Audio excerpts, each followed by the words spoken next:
So it's starting to feel a lot more like September. It's a lot colder, it's a lot cloudier, and you can just feel it in the air. You can feel that it's like autumn now and not summer, which I'm really enjoying.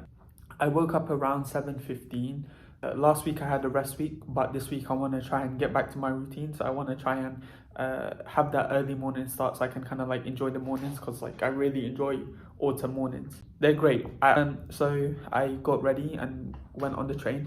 When I got to the train, I was reading my book, The Body Keeps the Score. I got to a really interesting section, and it's on traumatic memory.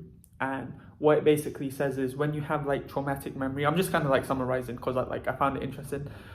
When you have like traumatic memory, you don't remember it the same way you remember normal things. Like people who have traumatic memory, like when they explain it, it's not like a story. It doesn't have a beginning, middle, and end.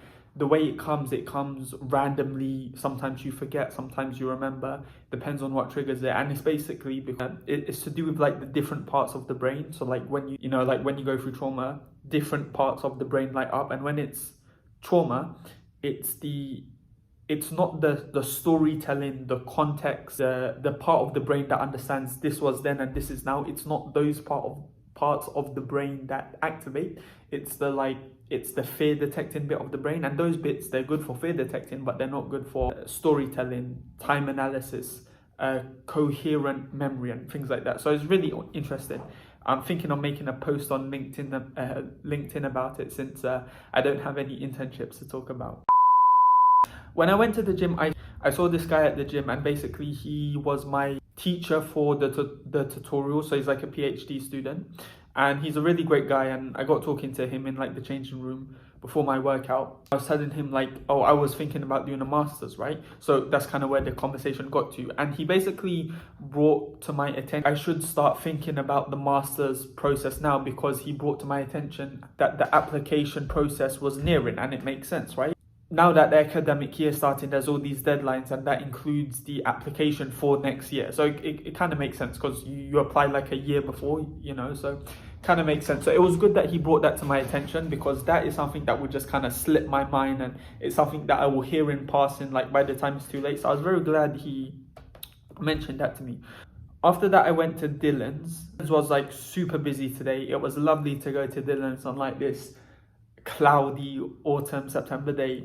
It was really busy though, probably because people have the same idea I have. It's nice to have hot coffee in a temperature like this. Anyway, it was very busy, so I had to go to the tables that are kind of like a bit further away from the counter.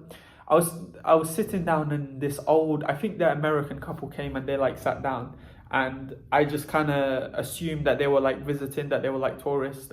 They seemed really nice. I wanted to speak to them. Like there was just having a conversation, but it wasn't like, I don't think they A few moments later. I don't think they didn't want to be disturbed. Like it's not like they was having like a private conversation, and like they didn't want other people. Like, there was talking, but they weren't facing each other. And I wanted to like say, oh, are you guys American? I could tell by your accent. How are you finding London? I did want to say that, but I didn't do it in the end.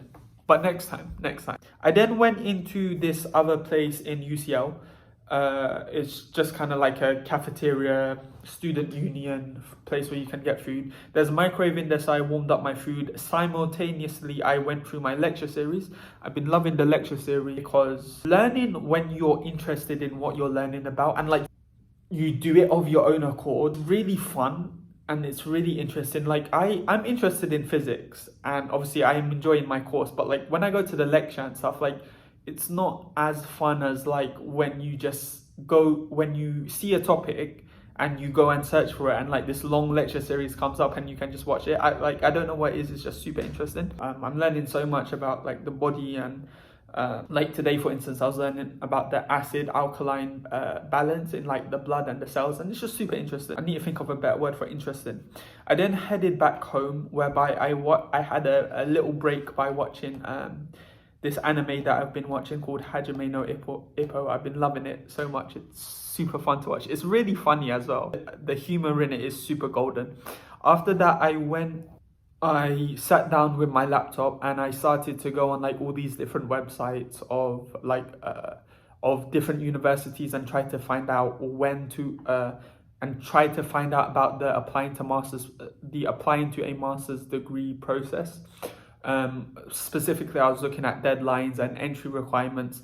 The websites are really confusing. Like, I went on a few websites and like it was like, this is the closing date, but like I want to know the opening date. And because they were saying like you have a closing date and they're still giving it for the 24 to 25 year, I want it for the 25 to 26 year. So it's just super confusing. I sent an email back to my friend who I talked to in the gym, but it's just going to take a bit more meticulous research. What the Sigma?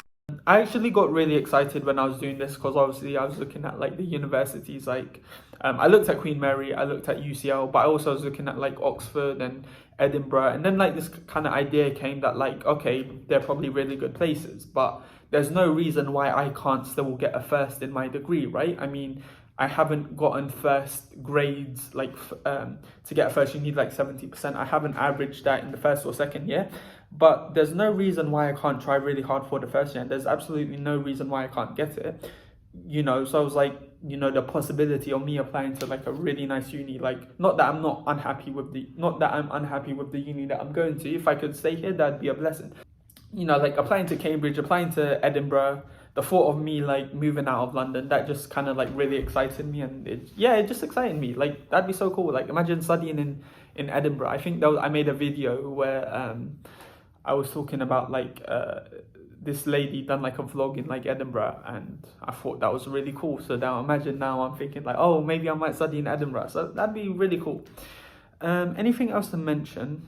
No, I think that's it. Thank you for watching. Yeah.